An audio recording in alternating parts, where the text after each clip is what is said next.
Hey everyone, I know it's the last thing you want to hear, but we do have another round of potential severe thunderstorms rolling into the Gulf Coast to wrap up the work week. So Friday is a weather aware day for the region.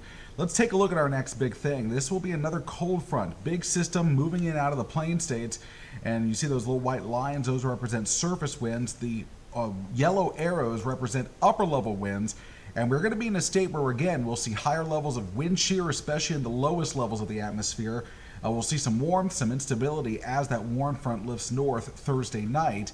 And that should put the area in a position by Friday morning where we could potentially see severe weather move through the area. So here's a look at the Storm Prediction Center outlook for Friday. Right now, most of our region under that yellow shade. That represents a level 2 out of 5 severe weather threat. A slightly higher threat once you start migrating into south central and then eventually southeastern Alabama, but a sliver of our area in Conecuh and Monroe County included in that threat. So here's a look at our predictor as we head towards your Friday morning. We'll start the clock at 4 a.m. We may see some spotty showers, but we'll likely start seeing more showers develop as we move past sunrise. So right around 6 to 7 o'clock in the morning is when our severe weather window begins.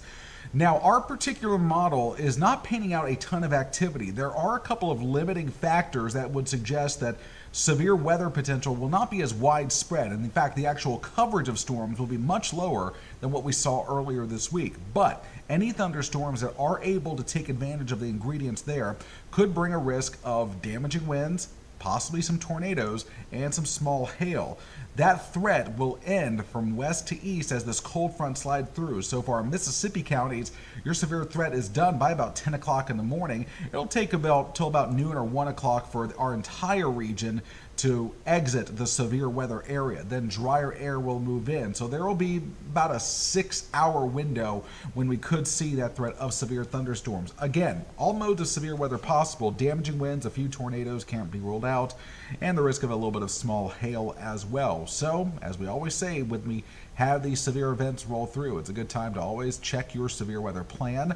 Make sure you have multiple ways to receive important weather information, and make sure you follow us for the rest of the week. We'll continue to keep you updated and hopefully really narrow in on that storm window, that severe weather timing with this system. Be sure to check in with WKRG.com and our social media pages for the rest of the week.